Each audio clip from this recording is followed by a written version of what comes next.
From the Venture Accelerator at UCLA Anderson, Accelerate, an entrepreneurship podcast, hosted by entrepreneur in residence, Rod Kurtz.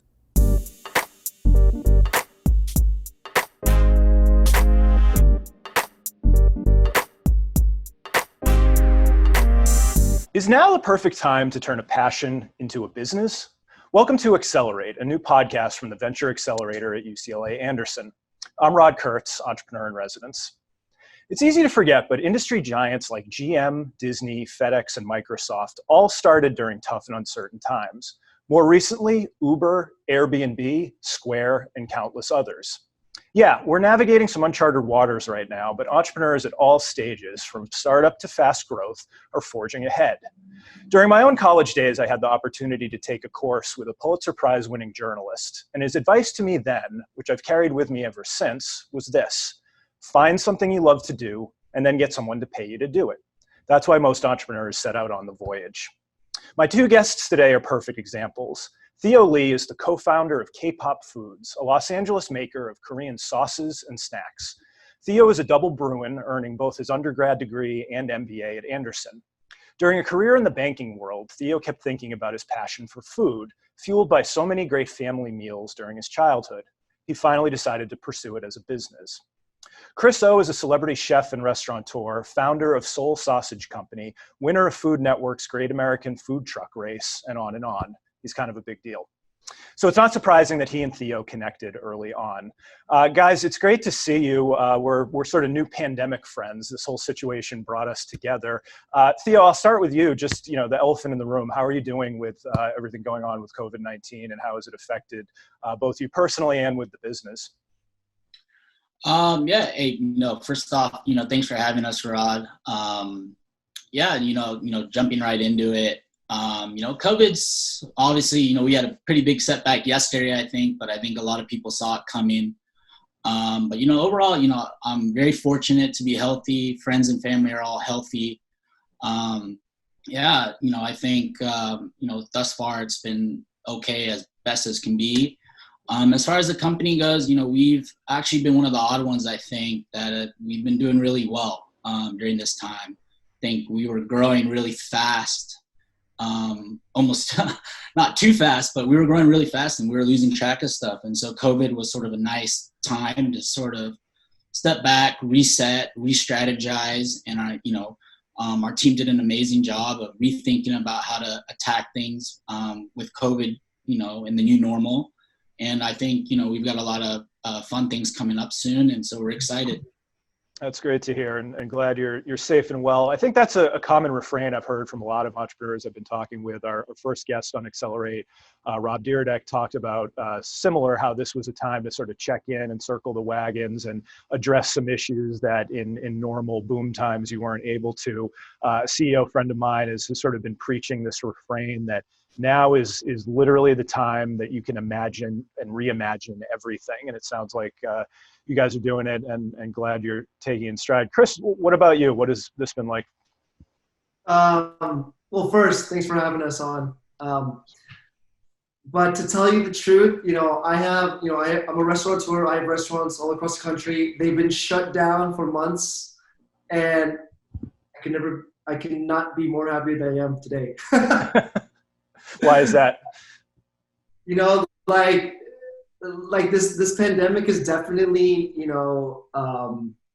really showed me and a lot of business owners, entrepreneurs, you just gotta bust your ass to stay alive and stay afloat. And, when it comes to, adversity, you gotta morph, you gotta evolve. If you're not, you're gonna go to business. I was forced to open up another business called the Korean Barbecue Kit, which is doing really well. I couldn't be more happier right now. Making money, hustling. I'm actually I'm enjoying this coronavirus pandemic. So we hope to get some kind of hybrid back to normal and be on campus again soon, which would be great. But it's interesting. I'm hearing that a lot, and one metaphor I've been making sort of from the beginning, and I don't mean it to be a grim one, is that the same way the virus itself is attacking people's underlying conditions, I think it's doing the same for businesses. That if you were weak or unprepared in a certain area, it's really coming to the surface now. And the smart ones are like you guys, where you're taking a step back and reevaluating and finding new ways forward. That's what I love about entrepreneurs, is the resilience. And I think that's also been brought to the surface, that it really is a true sink or swim moment. And it sounds like you guys are doing that in spades. I guess, Theo, start at the beginning. Tell us about KPOP. I mentioned in the intro that you came from the finance world. How does a finance guy start making kimchi mayo? Where does this all come from? Yeah, working 4 years in finance, I always had the bug to, start my own thing. But to be honest, when I got into UCLA Anderson, my dream wasn't to start a company. It was actually to go work for a startup. And that's what I ended up doing my first year. But during that time, that's when I met my co-founder, Mike Kim. And, it just happened to be one of those nights. Mike and I were taking a bunch of classmates out to Koreatown in Los Angeles, drinking, everyone's having a blast. And, what was amazing was to see a lot of our friends, how much they really enjoyed the food. And they started asking us questions about, what is this side dish? What is this? How do you eat this? And that's really what gave Mike and I sort of the spark to begin thinking about, hey, what about creating a Korean food brand that was more representative of us as Korean Americans? And then maybe went outside of just the local Koreatowns, which is where you end up finding a lot of the, grocery products and food products. At Anderson, thankfully they had a program, a great entrepreneurship program. We worked with Professor Alderton, Professor Funk, and really thinking through our strategy and trying to navigate our way into building KPOP Foods. And, we decided to finally take that leap of faith. And while we were still in school, Mike and I ended up launching our first product, KPOP sauce, based on my grandma's recipe, actually. And we launched it on Kickstarter. And, I won't lie, there was definitely some downs. My team, Mike and I, and the rest of our team at that moment, we weren't the best at, the creative stuff. We're bankers, lawyers, engineers. And it was really our classmates that helped us create an amazing video. And through that, in 2017, we ended up hitting our goal of 10,000 in the first 8 hours of our campaign on Kickstarter. Became a Kickstarter project of the day, and, kind of just took off. We ended up raising $40,000, and that allowed Mike and I to continue working on KPOP Foods full time after graduation in 2017.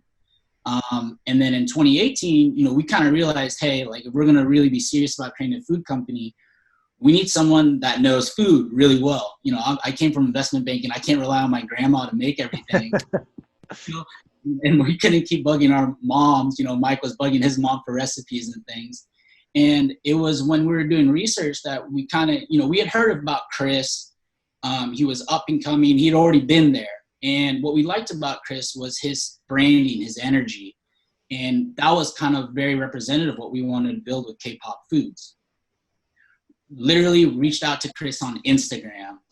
We had done so much networking and stuff through email and, talking to agents and managers, and usually just ended up to being some ridiculous sum of money. Whereas Chris seemed very much down to earth. As he was talking about earlier, he's very much a hustler, does stuff himself. Reached out to him on Instagram. He got back to us. Mike and I ended up meeting him, talked about sort of our thoughts around Korean food, around what we're trying to build. And then he ended up joining our team as our head of product in 2018. But, I think Chris has brought more than that. He's really helped out our brand, bringing us really to another level. His understanding of brands and food and entrepreneurship.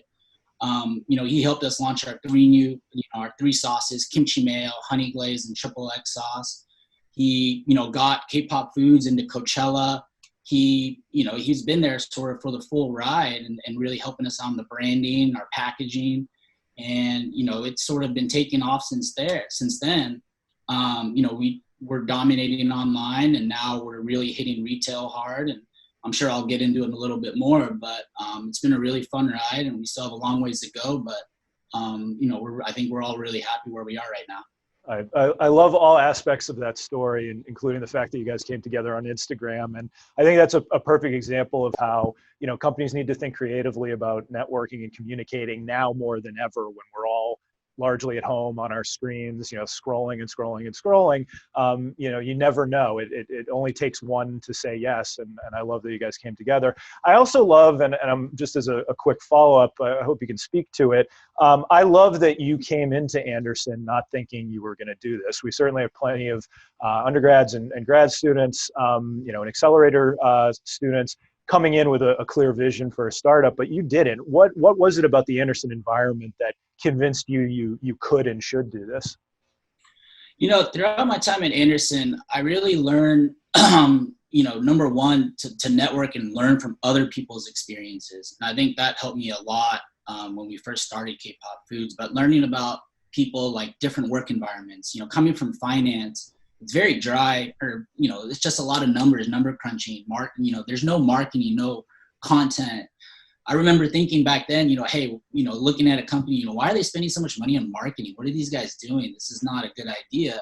But now I started to understand it. And that was through talking to my friends, talking to classmates, understanding their backgrounds, why they focus on certain aspects of something.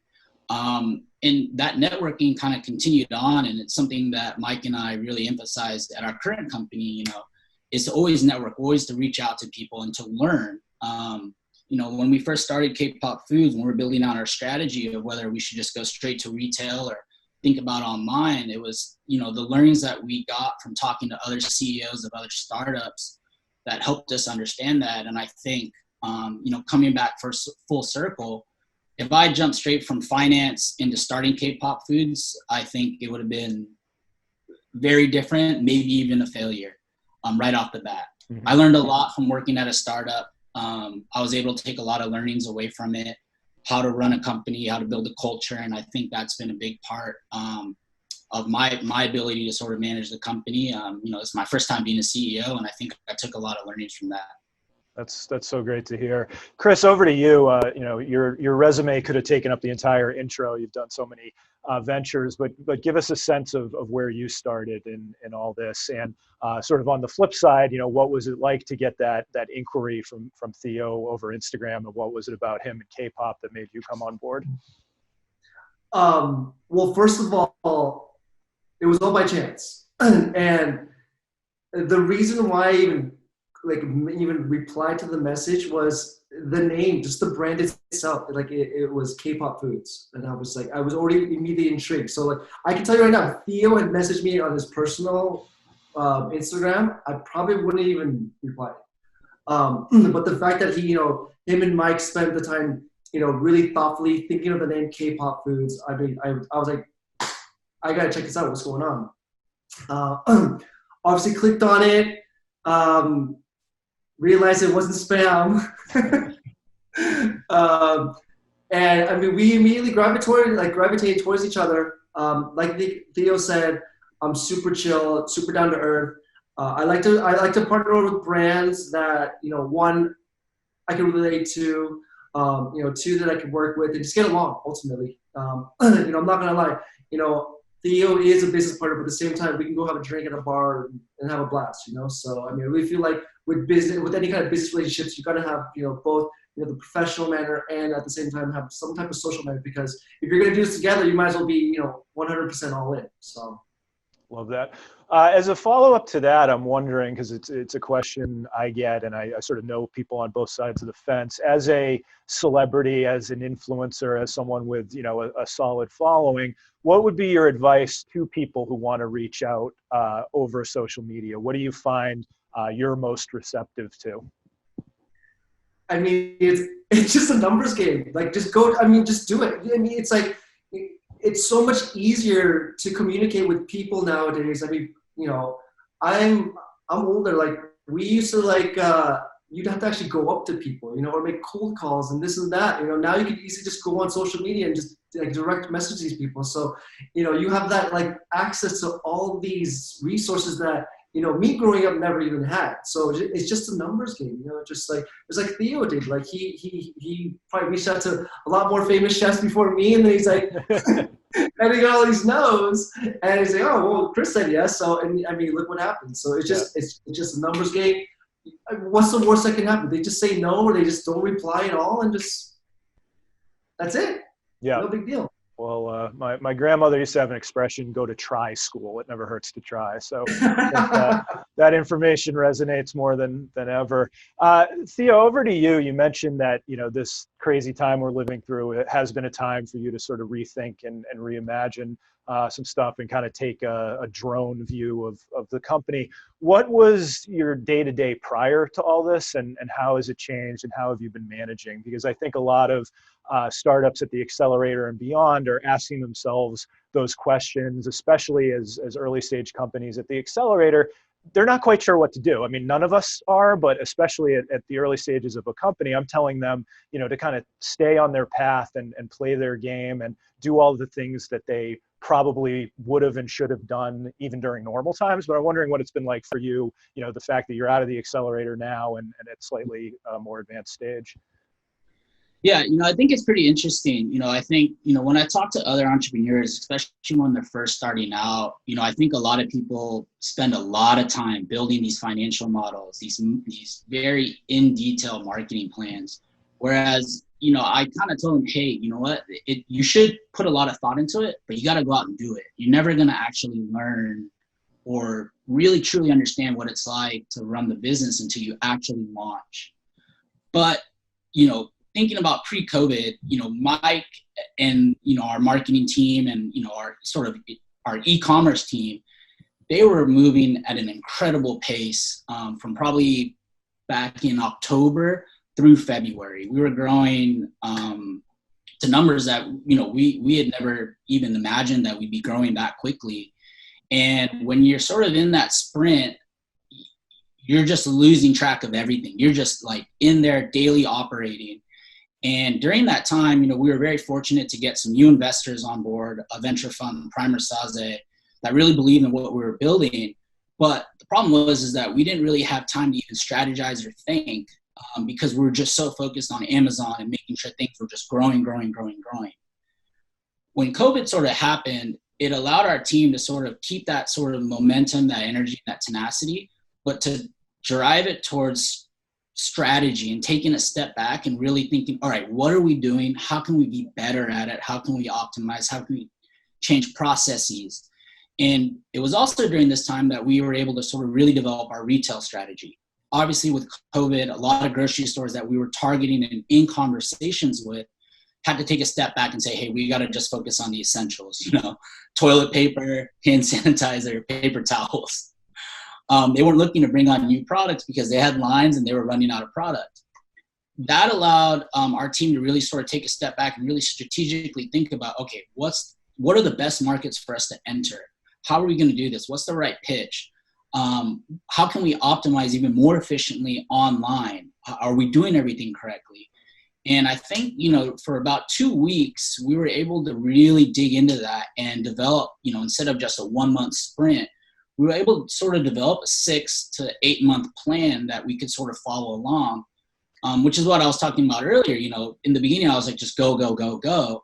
Now we were going so fast that we needed to take a step back, strategize. And now that things are starting to come back, we're able to sort of take that strategy and run with it. And that's what we've been able to do.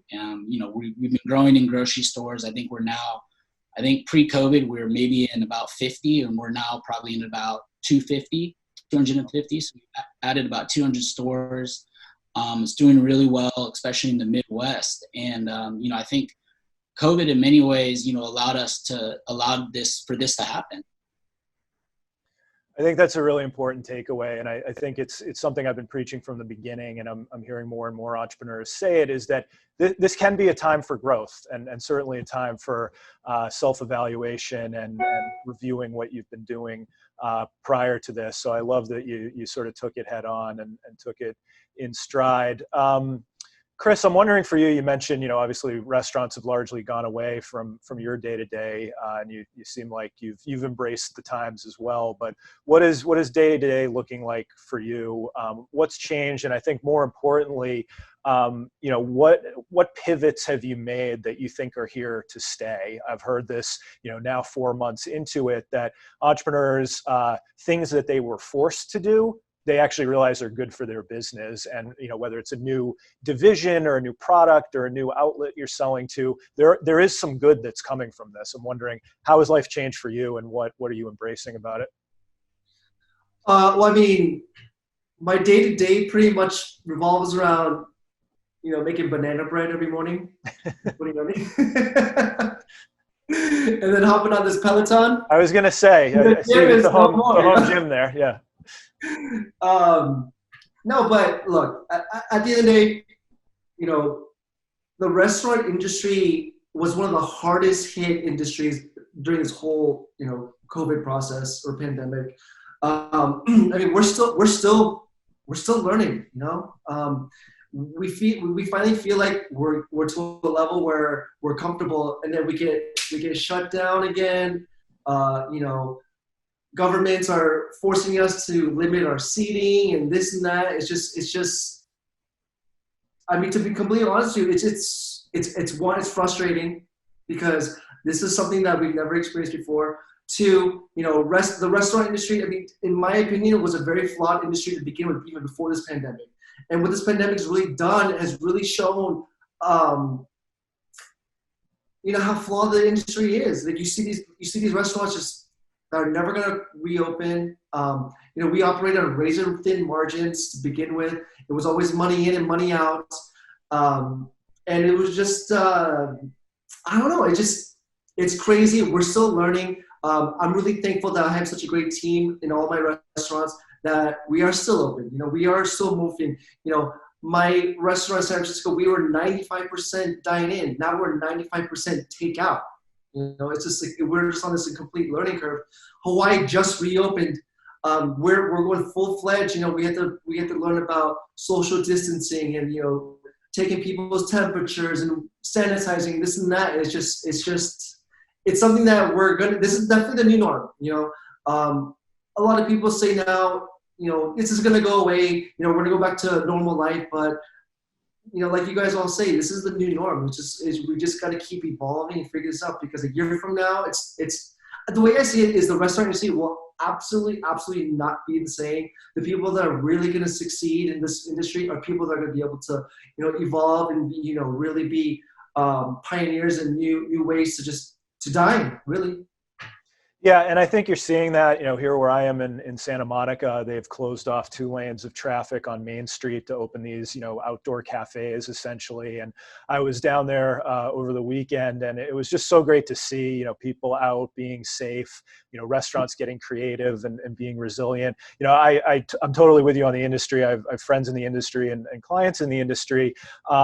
And you are seeing examples of getting creative beyond just outdoor dining. I read about a restaurant in Seattle that they went really heavy on social media and kind of created a COVID menu that was customized every day. And they were essentially only making what people had pre-ordered. So there was no, waste there. And long story short, they're more profitable than they've ever been by getting creative. So I think that's a lesson not only for people in the restaurant industry, but just in general, that I was doing a kickoff session with the current teams at the Accelerator, and I was kind of giving them my 7 things I've learned from the pandemic so far. And one of them on the list, and don't shoot the messenger, but this is life for a while now, and you just have to embrace it. I wish we didn't, but you can't, cross your fingers and hope that we're going to get out of this. The latest resurgence, is probably not going to be the last one. So you just have to get creative. Chris, I want to follow up briefly on that about sort of that social component that you're, at home a lot more and you're probably on your devices a lot more. As someone with a platform, what's your advice to startups out there that are trying to figure out the kind of conversation they want to have on social and email and that kind of thing? From my experience, you just got to do you. You can't, whether if you're starting your own business or if it's your own social platform, you just got to be real. people are so educated now when it comes to social media. People will know if you're fake. You know, if people know, like, if you're fake, you're not gonna. If you're starting to start a business, they're not gonna be interested in your product or whatnot. Or if you're just, it's just one of those things that when I build my brand, I've always built on the foundation of just being myself. If you like it, cool. If you don't like it, whatever. And I've been fortunate that for the most part, majority of the people that follow me and my brand, like what I do and like what I stand for. So just be real, to be honest with you. Yeah, I mean, it's the oldest cliche, but keeping it real really is key. I work with a lot of brands and CEOs on different forms of communication, and I always say, don't write what you think good writing should sound like. You just got to tell it like it is, sort of from the heart. And brands and companies at the Accelerator and beyond have been asking me for advice during this time. What should we do? And I say, take a look at the 100 emails you got from every brand you ever bought something from at the beginning of this. Don't do that, because they were these over sanitized, that went through 12 departments trying to say the right thing, and at the end it's ground down to nothing and it doesn't say anything. And while I appreciate these brands checking in, if you don't have a message that speaks of the moment and what we're going through, it's just going to get ignored. So I think it's about having that conversation and checking in, but to your point, keeping it real. Theo, I want to jump over to you, and sort of get to this idea of proof of concept, which is something we talk about a lot at Anderson and the Accelerator and the Price Center. As you described it, and sort of the difference between your sauces and products and what you would typically find in like a Koreatown market, if I may be so bold, you sort of made Korean cool again, which I think is great. So I'm wondering, how did you know there was demand for this stuff? I've had the pleasure, I met you at one of the earlier showcases, and you had some Korean fried chicken with the sauce, and I kept going back for seconds and thirds, and I just loved it, and I loved the brand aesthetic. But how did you know you were onto something? How did you know that there was demand for this? Yeah, I think, it's a great question. And, Mike and I, we did a lot of research, but you sort of take a look, and, Chris talks about this a lot in his other interviews. But you take a look at how much LA's Koreatown has really grown and expanded. And I think with the advent of social media, where you had people like Anthony Bourdain, who was covering Korean food and talking about it, and you have chefs like Kurtz who are showing recipes and images of Korean food, it was in a way, educating people about something new and something different. Now, I couldn't just say, because, this post had 1 million views or something, that means Korean food is going to be the biggest one in the world. We didn't know that for sure. We had to take a risk.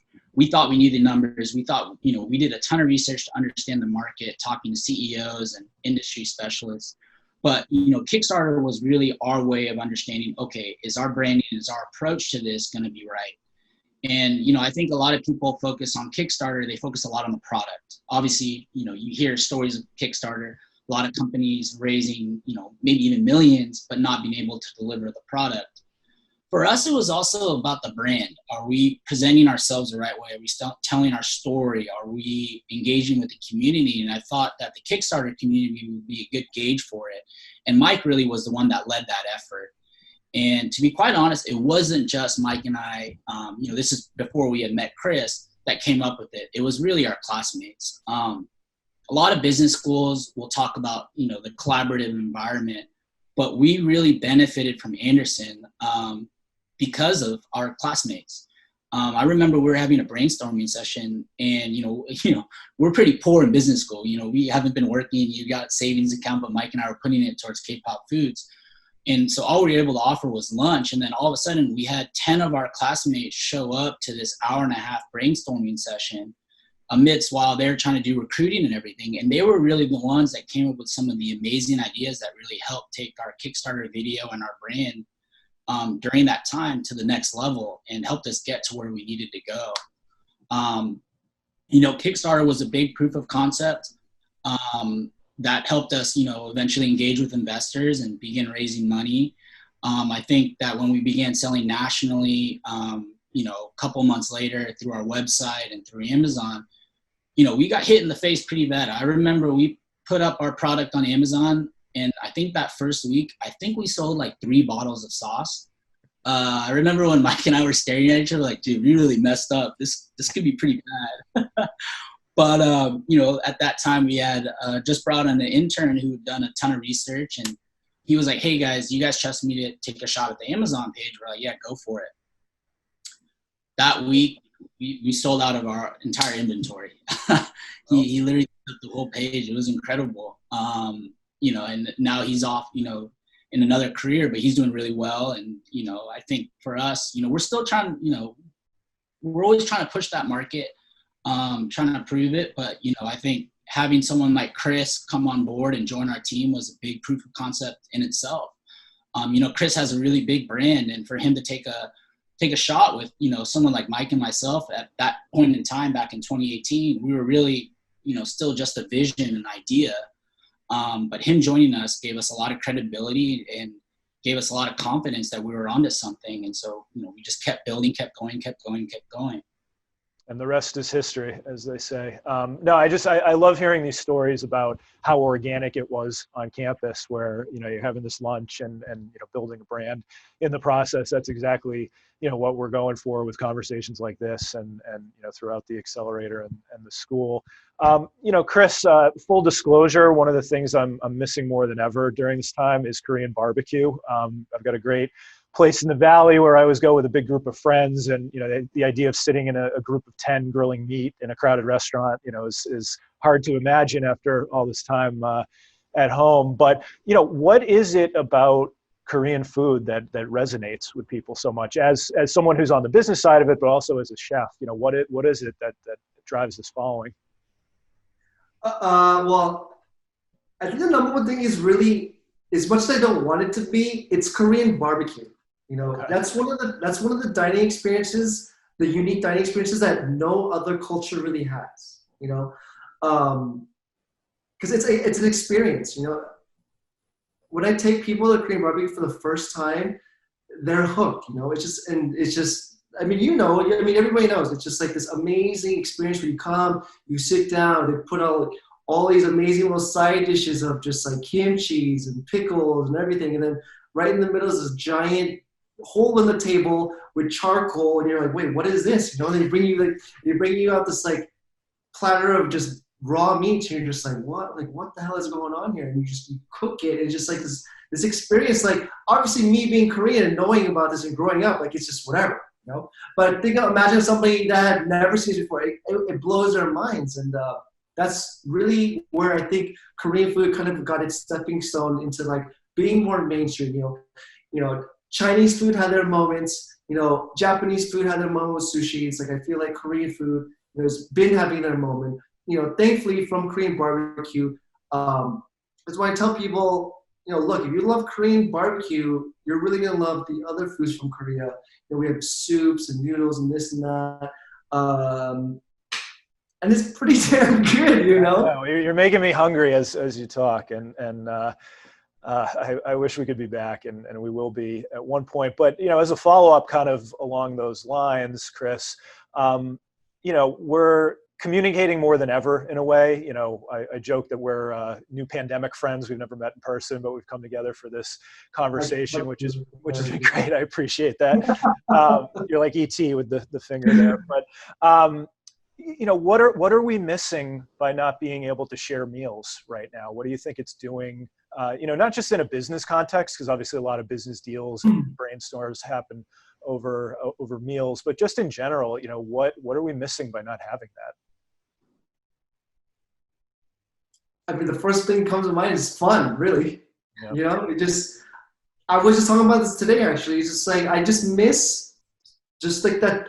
Like when you have a meal with people, especially Korean barbecue, it's one of those experiences where it's, whether it's breaking borders or barriers or whatnot, the best way to do is over food, to break bread with somebody.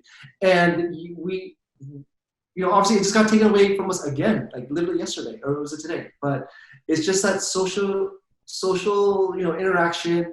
Honestly, having a drink with a friend, I mean, I miss that one of the most, Like having a drink over Zoom, like Zoom is cool, but you can only get drunk so many times at your house. You know what I mean? Well, we need to vow we're going to get a drink and maybe some barbecue when this is all over. Absolutely. So I mean, look, it's just like it's literally just the aspect of just really having fun, socializing people, and like you said, like if you want to take this as like a business like angle, like all my best ideas or like ventures all started with having a drink with a friend somewhere at a restaurant. You know? Yeah. It's true. It's true. Theo, I'm wondering, you reference all these great experiences and lessons you learned while at Anderson that led to the idea and the development of the company. I'm wondering, especially now, but even, beyond COVID, what are some of the lessons you learned at Anderson that you're still drawing from to this day?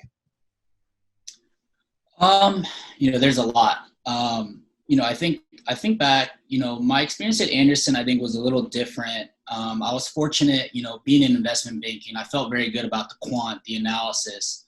I think where I focused a lot of my time in the classes were sort of more in the soft skills, patterns of problem solving, persuasion and influence, things like that. And I'm still learning to sharpen those skill sets, being sort of a leader in a company, how to sort of do that. And I think COVID actually made it in ways a little more difficult.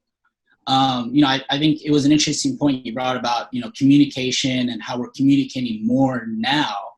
Whereas I actually thought a big asset that we had at KPOP Foods was people's willingness to speak their mind. Having 8 people in our office, we don't have a big office. We're basically in a big box.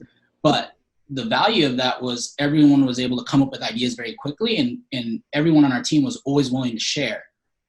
And we had created that culture, but when everything went remote, we lost a lot of that. And the problem that, I kept going back to that class, patterns of problem solving, just thinking about how do we resolve that issue when we're not able to hear other people's side conversations or talking about problems with each other. And it was a challenge I presented to our team, and something that, I think I addressed pretty quickly, because I realized if we let this go on, then people are going to start working in silos. And at the stage that we're at, we can't really afford that. We need to be creative. We need to be communicating. And I think, our team really took that to heart, and we started being way more active on Slack, way more active in just messaging, emails, being overly communicative, getting on Zoom even more so, and not just, one-on-one, but bringing in as many people as you could that were available. And I think that's helped out a lot. I still don't think it's really replaced what we had before, but, I still think back about, that class and how to think about problems. That class, I learned a lot about myself, thinking that, I really see a lot of things through numbers. Well, this isn't a numbers thing. So I had to really rely on sort of the stuff I learned at Anderson. And, in the entrepreneurship classes, I'm still learning a lot of stuff. We're sort of gearing up to begin raising, our first price round of financing. And, I'm still thinking back to the classes I took, with Professor Alderton, how to make that right approach, how to do that right pitch, who are the right investors for us. Thinking back to, a lot of the lessons that I learned during BCO with, we had a great advisor, Dinesh Moorjani, who was able, he was a venture capitalist, was able to share a lot of those lessons with us. And so, I'm still learning, always learning, thinking back to what I learned from Anderson and really building upon those blocks. That's great. That's great. Yeah, in terms of the communication, I am seeing companies, sort of twist and turn and try to find the solution. One thing I would add to it is sometimes a phone call is okay.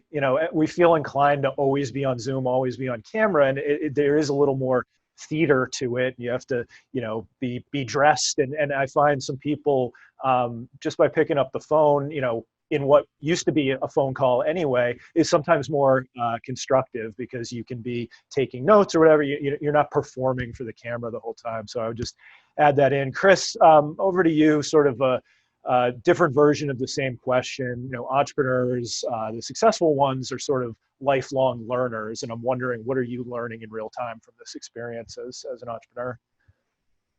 Because of the COVID crisis? Yeah.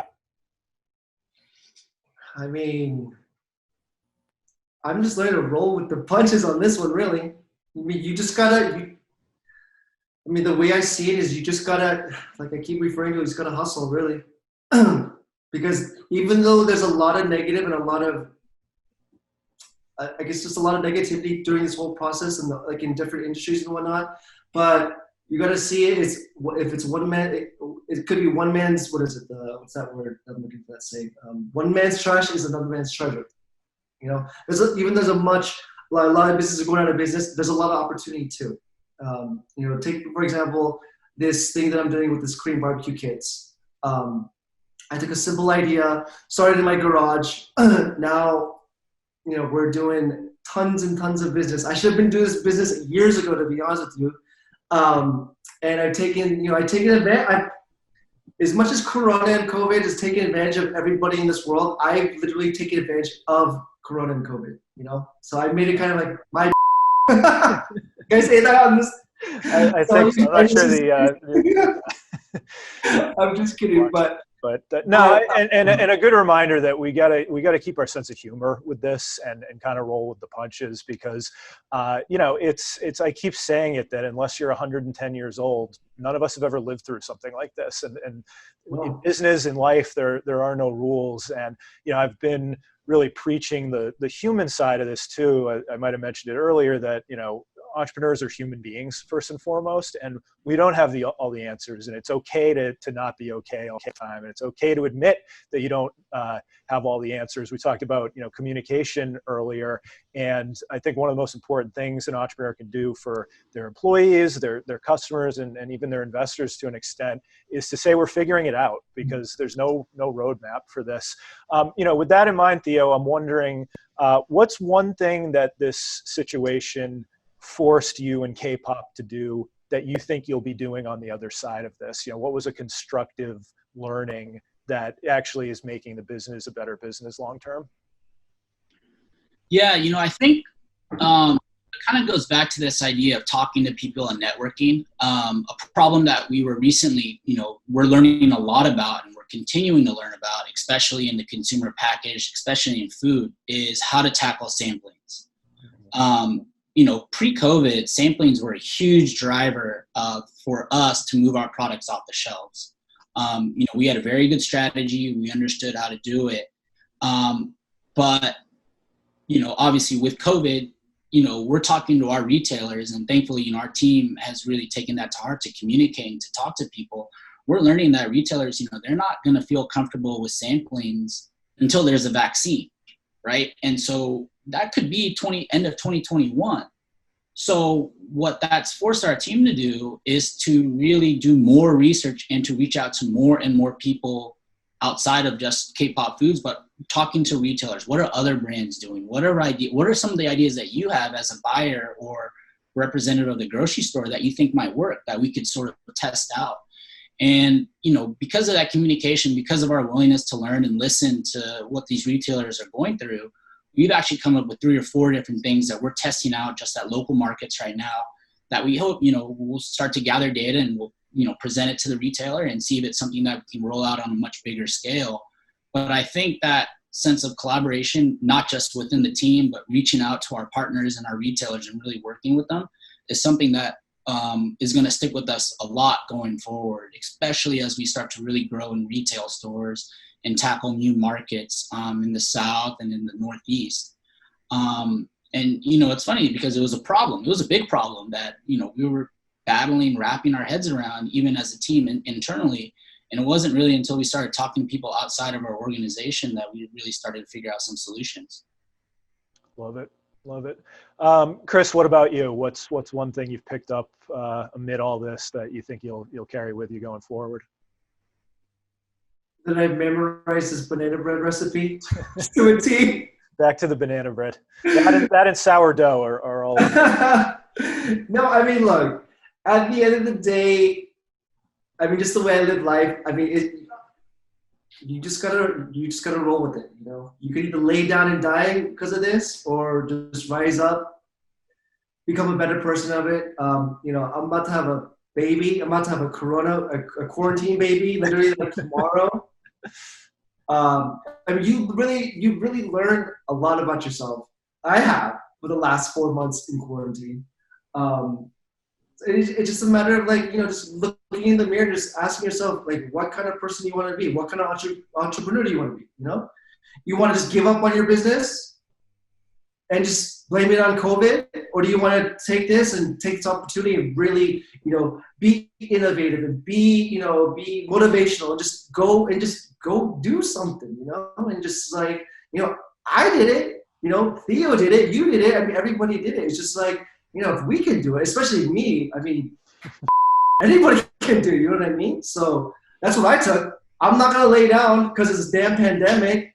I don't know if I can take another shutdown though, but just for our insanity. Look, at the end of the day, it's like, I still got a smile on my face. You just got to roll with it. Be thankful you're healthy and happy, and, go build a business, go kick at it and make a ton of money, Well said. And like I mentioned in the intro, I mean, there are so many great companies that were born out of recession and the Great Depression and everything else. We haven't quite had anything like this before, but the signs I'm seeing from, both existing entrepreneurs and those about to launch is that, I always say entrepreneurs swim upstream, and, this is a pretty strong current we're fighting, but like you said, you can either roll over and die or fight back. And I forget which of you said about, fighting back against the virus. I think that's the best, I guess, middle finger to the virus is to build a business and succeed during all this, which I'm certainly seeing. Theo, as an Anderson alum and an Accelerator alum, as I mentioned, a lot of the current teams are trying to navigate this like everyone, but they're at, a unique stage. What would be your advice to Anderson students and Accelerator startups, knowing that you've been there and it was the not so distant past that you were in that mindset? What would you be telling them to do right now? Definitely talk to Trish and Janet, the two directors of the Accelerator, because they're very smart and they're very well connected, along with Elaine and Al. No, I mean, I think, I think back to a lot of what Chris has been saying is keep your eyes open and find opportunities. I think that the teams in the Accelerator, are actually primed to find massive opportunities where they can either pivot their idea or find something totally different that they could turn into something huge. I think, going back to Chris's idea of KBBQ kit, the Korean barbecue kit, I mean, it was genius to do that right now because he was able to take advantage of the fact that there's no traffic in LA. He doesn't have to worry about the 1 hour commute from Koreatown all the way to the West Side to deliver that product. And I think that if, the teams in the Accelerator, be willing to pivot, listen to people, understand what the market is doing, try to do your best. You're not going to have the perfect answer, but what's the new normal? What do people need right now that you could sort of pivot your product to or your idea that can help serve and all of a sudden create something that, you never even thought of. I was reading something about, how Twitter, started off as, what was it? It was something like Odeo or something like that. It was a totally different idea, and it all of a sudden just changed over time into what it is today, Twitter. And I think that in the Accelerator, the benefit they have is that they're in sort of an environment where they can take chances and take risks. And, if they see a trend or if they get an idea, they should really just try to go for it. What's the worst that can absolutely happen? The worst is, it doesn't work. Well, on to the next one, right? You got to keep fighting and keep thinking and keep maneuvering pieces around or test something new out. There are no overnight success stories, despite what you might think. Chris, you strike me as a school of hard knocks guy, and you've probably learned a lot along the way in the real world. What would be your advice to your younger self if you were, dealing with this time? Not just COVID related, but in general, as you've built your businesses, what's a pitfall that you succumbed to, but would advise someone else to avoid? If I had to give my younger self advice, I would tell him never to get in the restaurant industry. No, but in all seriousness, look, it's just like Theo said, like you gotta take chances. You gotta gamble in life. It's just like you can't if you wanna expect these great things and whatnot. You gotta take the plunge. You know, you can't expect these things to happen just if you're gonna go through life just getting by. You know, you gotta DM that celebrity and hope maybe they'll reply, or anything. You know, you just gotta do it. Is really what you gotta do. You know, it's cliche. As cliche it is. There's a giant frame picture on my refrigerator. It just says literally, just do it. You know, it's as stupid as it sounds. It's really that freaking easy. You know. I totally agree, and you know, when I'm advising entrepreneurs at really all stages, and they hit a roadblock of some kind, whether it's COVID as a whole or just any more day-to-day problem, I always say, if this were easy, everyone would do it. It's not the idea itself, it's not the brand, it's not the logo, it's not any of that. Those are all components, but it's the wherewithal to get through the tough times that get you to the other side. I think we're all sort of living that in real time. Theo, as someone in business and someone who's thoughtful and understands economics, just more broadly, you alluded to a little bit, the end of next year. Where do you think we're headed with this, and sort of how are you preparing for what we're all calling this new normal, or as I like to call it, the new abnormal? Yeah, I think it's hard to tell, to be quite honest. And something that we've been doing as a company is that we've been trying to get a sense for how different areas and territories, at least within the United States, are handling things. I think something that Mike had brought up pretty quickly was how, hey, certain areas of the States, like, for example, the Midwest, certain regions are going to handle this a lot better than in California, just given the population and the size. And I think that, something may, one day LA may be doing a lot better, and that would be great, and that's going to be awesome for us. But then we may see areas on the East Coast that may start to fall off. And I think you're going to really start to see a lot of different territories change. We're going to see consumer habits change like crazy. And we saw it already. It was fascinating to see people go to grocery stores and buy literally everything. Like, I don't think you need to buy 100 rolls of toilet paper.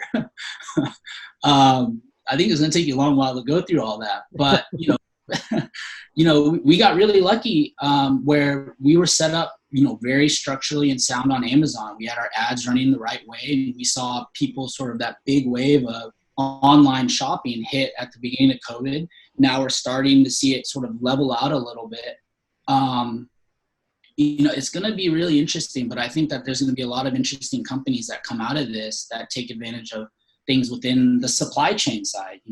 A lot of companies are seeing that, whether it's supply chain issues with manufacturing plastic bottles or caps or anything really. And we're starting to see issues with, thankfully for us, we manufacture everything here in the US, but we're hearing a lot of other Asian food brands struggle to get their products into the US right now, just, with the way things are getting backlogged and customed.